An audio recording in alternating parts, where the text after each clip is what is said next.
Good afternoon. I submitted some testimony last year in writing to the committee, and I thank you for the opportunity to speak here today. My name is Diana Staley, and I'm president of the Restaurant Trade Association, a national restaurant association dedicated to the recovery of independent restaurants following the COVID pandemic. The health, happiness, and well-being of restaurants and hospitality employees across the country and the customers and communities they serve. I grew up in Connecticut, and I'm a former professional athlete, gold and bronze medalist. I attended Choate and Harvard, and I'm currently in a special program at the Harvard Law School.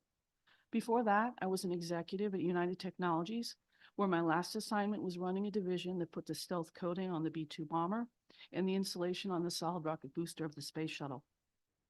I have experience dealing with labor issues at a large corporation and restaurants, as I have been a Connecticut restaurant owner since 2005 with my brother Paul, who's also a well-known chef and former apprentice to Jacques Pepin.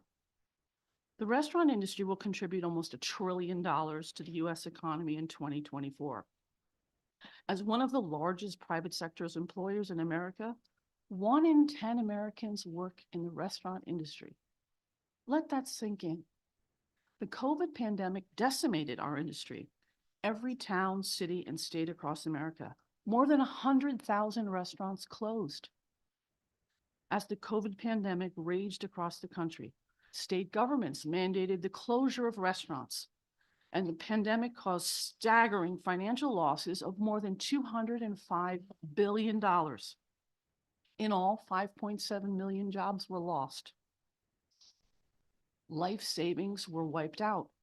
People lost their businesses, their homes, everything. Let's review the massive size of the restaurant industry.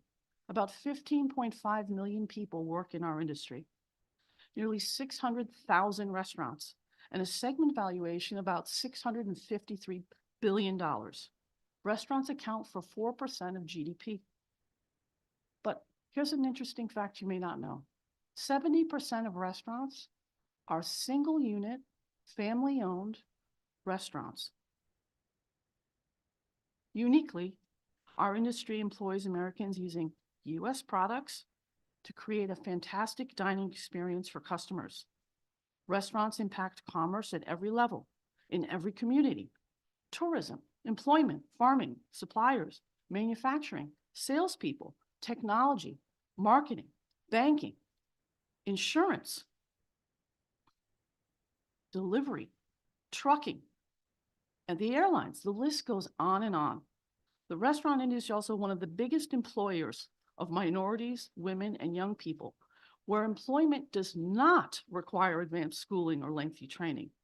Restaurant jobs are often part-time, offering flexibility to students, single mothers, housewives, or second jobs with schedules that match an employee's time availability and their lifestyle. Ms. Staley, your time is almost up. Please conclude your remarks.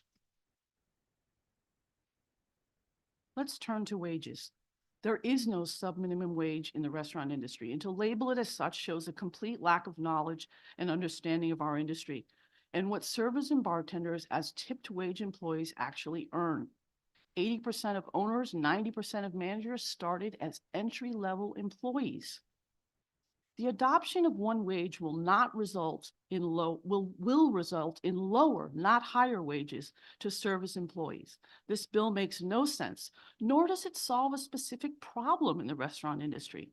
Take a survey of any restaurant, and ask bartenders and servers if they want to do away with the tip wage, and the answer will be emphatically no. Anecdotally, my brother was recounting to me at Ms. his Staley, first job. your time is up. The legislators can ask questions when you are done.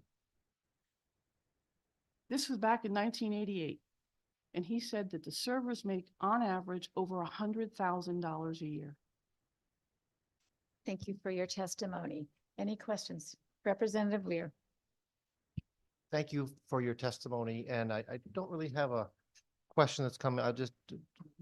I will just recount a couple of personal experiences. My wife, when we were early married, she had a full-time job and did some, you bring up some interesting thoughts that I had not considered before.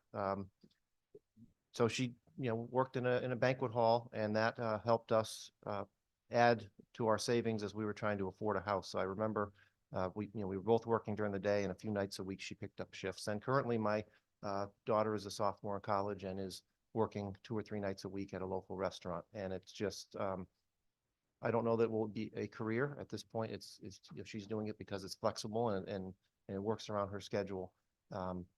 But I appreciate you bringing that up. And I do recall, during COVID with the restaurants being shut down, that first time in May when we were able to go back out and patronize the restaurants, we appreciated so much. And I recognize many probably don't even know half of the challenges that the restaurants suffered through, a lot with the government mandates and with the shutdown. But I'm happy to have them back. Was happy to have that first time out. And again, thank you for sharing that testimony.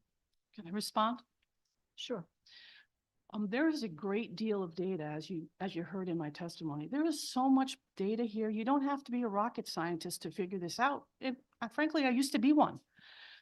There's so much data here, and there's just, you don't need an outside hired gun to come in here and jam down our throats something that maybe they think is working in other states.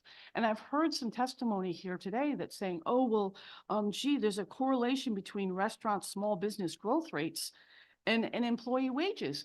The fact that there are more restaurants has really nothing to do with wages. And there really isn't a wage problem. Servers and bartenders earn an hourly rate and tips. It's a simple calculation. The 80-20 rule has been around for a very long time. There's no difficulty for restaurants to comply with these regulations. You've heard this, oh, well, there's difficulty to comply. No, there isn't. There's not difficulty to comply. It's not difficult. We're not stupid. And the restaurant industry is the second largest private sector employer in America. We know what we're doing. We don't need to be micromanaged.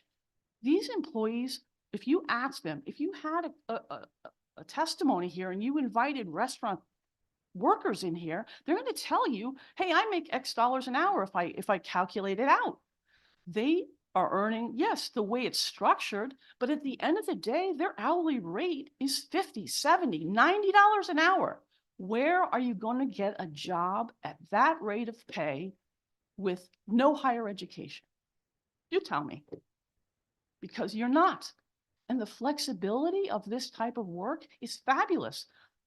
College students, high school students, few days a week, full-time, part-time. Oh, can you work this week? Oh, I can't. I have a school project. Okay, no problem. We'll get somebody else. It's very flexible. And that's the attraction, like with your children. That's the attraction to the industry. And there was another point earlier about the number of people and not really that the public doesn't understand the tipped wage concept. Trust me, it's been around for decades. More than 63% of Americans had their first job working in a restaurant. They know what it is. They know what it has been, and they enjoyed it. Some stay in the industry, as you heard in my testimony. 80 or 90% of managers and restaurant owners started at an entry-level job in a restaurant. It's an incredible rate, incredible percentage. Thank you. Thank you for your testimony. I don't see any other hands or questions. Thanks for having me.